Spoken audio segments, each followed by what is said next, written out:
রাহমাতাল লিল আলামিন। অসুস্থ অবস্থায় হুজুরা শরীফের মধ্যে 17 ওয়াক্ত ও মতান্তরে 19 ওয়াক্ত নামাজ আমার নবী কামলেওয়ালা কি করতে পারেননি, ইমামতি করতে পারেননি। হুজুরা শরীফের মধ্যে শুয়ে শুয়ে সালাত আদায় করেছেন। সাহাবায়ে কেরামদেরকে আমার নবী কামলেওয়ালা অনুমতি দিয়েছেন, সালাত আদায় করেছেন। আবার রাসূলুল্লাহ সাল্লাল্লাহু আলাইহি সাল্লাম এবার রোগকে একটু শেফা যখন আরোগ্য করেন, গোসল দিলেন, বলে এটাকে আখিরি চাকারে সোমবার। হঠাৎ করে গোসল দেওয়ার পরে আব্দুল্লাহ ইবনে মাসউদ রাদিয়াল্লাহু তাআলা আনহু, হুজুর কামলেওয়ালার একজন কি প্রসিদ্ধ সাহাবী, কিতাবের পাতায় পাতায় যার নাম হলো আব্দুল্লাহ ইবনে মাসউদ রাদিয়াল্লাহু তাআলা আনহু। সুবহানাল্লাহ বলুন। আব্দুল্লাহ ইবনে মাসউদ রাদিয়াল্লাহু তাআলা আনহু হতে বর্ণিত, এবং তিনি কি করেন, রাসূল পাক সাল্লাল্লাহু তাআলা আলাইহি সাল্লামের খেদমতে গেলেন। হুজুর সরকারে কায়নাতের খেদমত মুবারকের মধ্যে গিয়ে কারো কিছু কুতিবয়ে সাহাবায়ে কেরাম সহ ছিলেন, তারা দয়াল নবী কামলেওয়ালাকে কিছু কি করলেন, নবীজির দরবারে গিয়ে বললেন, ইয়া রাসূলুল্লাহ, তারা চিন্তা করলেন নবী যদি দুনিয়া থেকে চলে যায়, চলে যাওয়ার পরে যেই বিষয়গুলো নিয়ে বিশৃঙ্খলা হতে পারে, যেই বিষয়গুলো নিয়ে ঝামেলা হতে পারে, আমরা নবীজির সঙ্গে একটু কথা বলে আমরা আগেই কনফার্ম হয় নেই, তাহলে ইন্তেকাল নবীজির ইন্তেকাল মুবারকের পরে আর কোনো ঝামেলা বাজবে না, সাহাবায়ে কেরামদের মধ্যে দলাদলি হবে না, ফিতনা হবে না।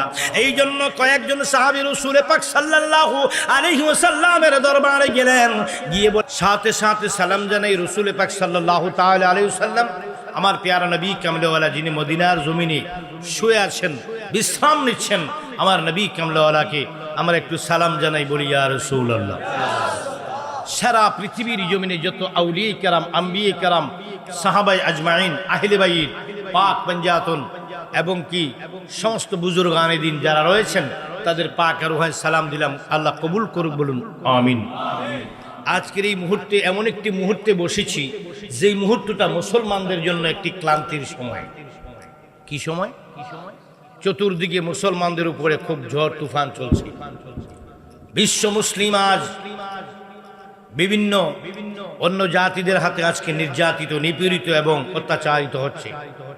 এটা কি আমাদের দুঃখের ব্যাপার নয়?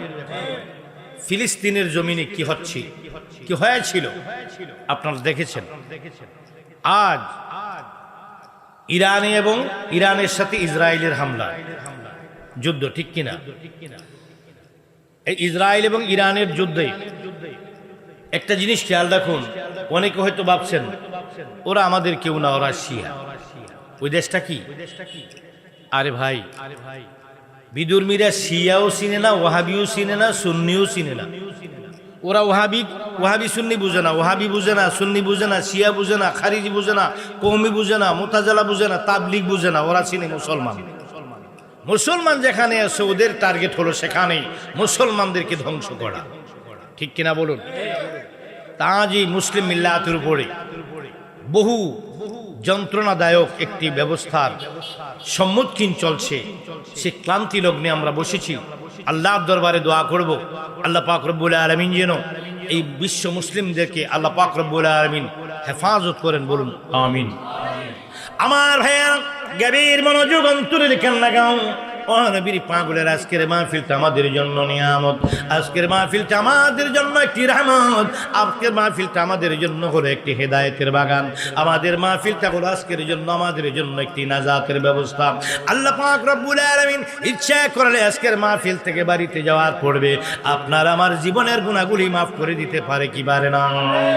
আল্লাহ পাক রব্বুল আলামিন আমাদেরকে ক্ষমা করতে রাজি, আমাদেরকে ক্ষমা করতে চান, কিন্তু আমরা আমাদেরকে আল্লাহ পাক রব্বুল আলামিন কি করে দিয়েছেন? ক্ষমা চাওয়ার জন্য আমাদেরকে তওবার সুযোগ করে দিয়েছেন। ক্ষমা চাওয়ার জন্য আল্লাহ পাক রব্বুল আলামিন আমাদেরকে নিজেই ব্যবহার করার কথা, আমি রাগ না করলো আল্লাহ রাগ করার কথা, আর পরে আল্লাহ রাগ করে না, কারণ আল্লাহ পাক রব্বুল আলামিনের একটি সিফাত হলো ওয়াল্লাহু গফুরুর রহিম। আল্লাহ হলো কি? গফুরুর রহিম। আল্লাহ হলো গাফফার, আল্লাহ হলো ক্ষমাশীল, আল্লাহ হলো দয়ার সাগর, আল্লাহ হলো দয়ার সাগর। আল্লাহ বলেন তোমরা জাহান্নামে যাও, এটা আমি চাই না, আমি চাই আমার প্রত্যেকটি বান্দা জান্নাতে যাও। আমার নবীর পাগলের আগমন, এই নবী কি আমার নবী কামলার উম্মতেরা আমাদেরকে জান্নাতে নেওয়ার জন্য আল্লাহ বিভিন্ন কৌশল দিয়েছেন, আমাদেরকে শিক্ষা দিয়েছেন কৌশল। আমাদেরকে গুনাহ মাফের জন্য আল্লাহ দিয়েছেন তওবা, আমাদেরকে কি করার জন্য আল্লাহ পর্যন্ত পৌঁছার জন্য আমাদেরকে দিয়েছেন আল্লাহ পাক রব্বুল আলামিন। আল্লাহ কি নবীদের উসিলা, ওলি আল্লাহদের উসিলা। এরপর আল্লাহ পাক রব্বুল আলামিন কয়, এরপর আমি ক্ষান্ত হই নাই, তোমরা জাহান্নামে যাও আমি চাই না, তোমরা জান্নাতে যাও আমি চাই। এরপরেও যদি তোমরা আটকে যাও, শেষ পয়েন্টে আমি লাগাইয়া দিলাম আমার রাহমাতাল লিল আলামিনের শাফাআত। আমার রাসূল পাক সাল্লাল্লাহু আলাইহি ওয়াসাল্লামের শাফাআতও দিয়েছেন।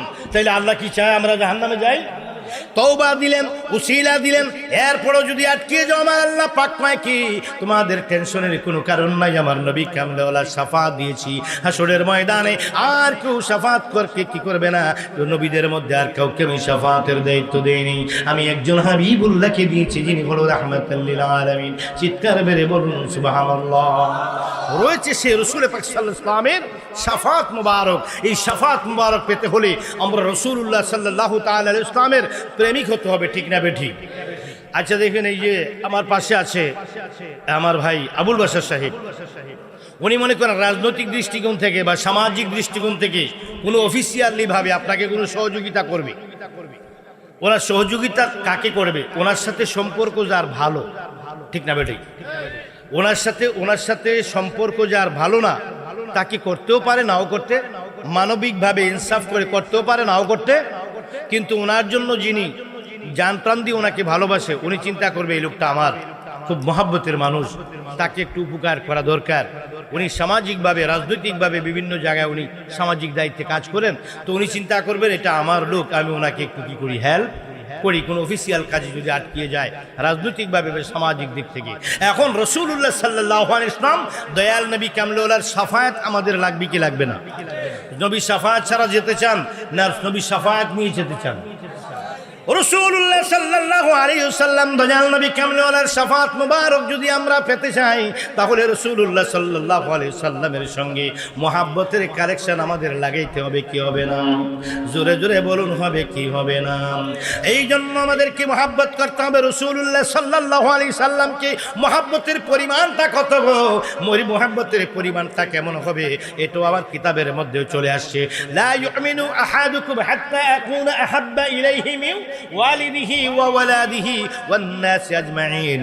বন্ধুরা আমার, ততক্ষণ পর্যন্ত তোমরা মুমিন হতে পারবে না যতক্ষণ পর্যন্ত টাকা পয়সা, সন্তান সন্ততি, আত্মীয় স্বজন, পাড়া প্রতিবেশী, এমনকি স্ত্রী পুত্র, মা বাবা, স্ত্রী পুত্র, এমনকি আমার নাফসাহু, নিজের জীবনের চাইতে যতক্ষণ আমার নবীকে ভালো না বাসবে ততক্ষণ পর্যন্ত মুমিন হওয়া যাবে না, ঠিক না বেঠিক?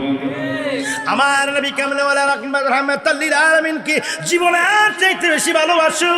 আমার আল্লাহ পাক রব্বুল আলামিন কোরআনে পাকের মধ্যে ঘোষণা করে দেয়, বিসমিল্লাহির রাহমানির রাহিম, কুল ইন কুনতুম তুহিব্বুনাল্লাহ فاتبعوني يحببكم ويغفر لكم ذنوبكم والله غفور رحيم।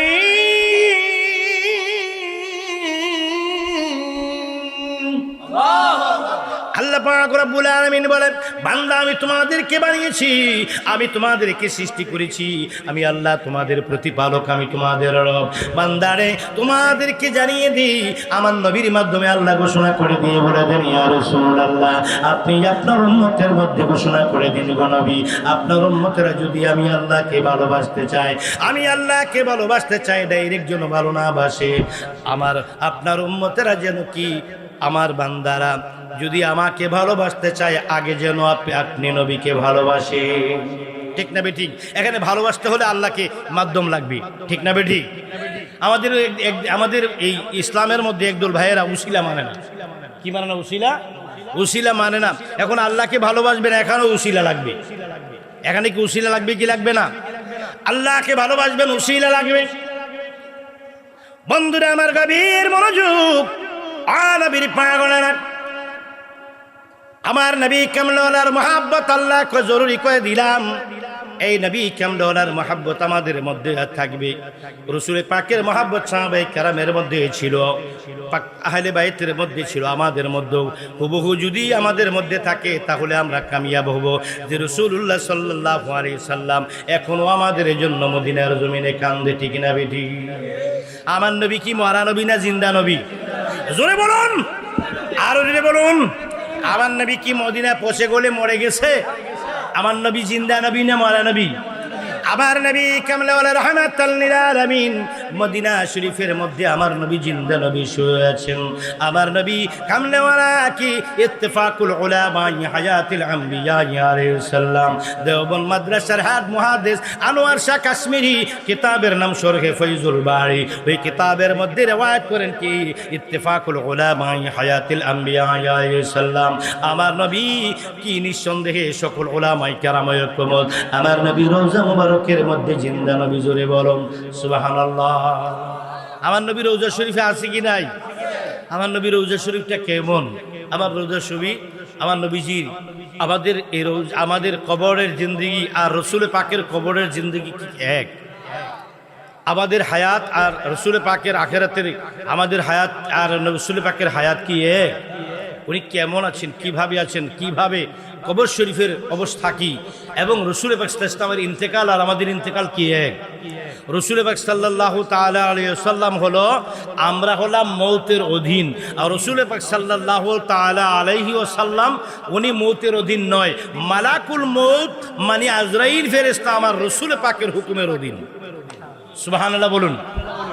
আমার নবী কামলেওয়ালা আজরাইলের অধীন নয়, আমরা আজরাইলের অধীন, আর আজরাইল আমার নবীর হুকুমের অধীন।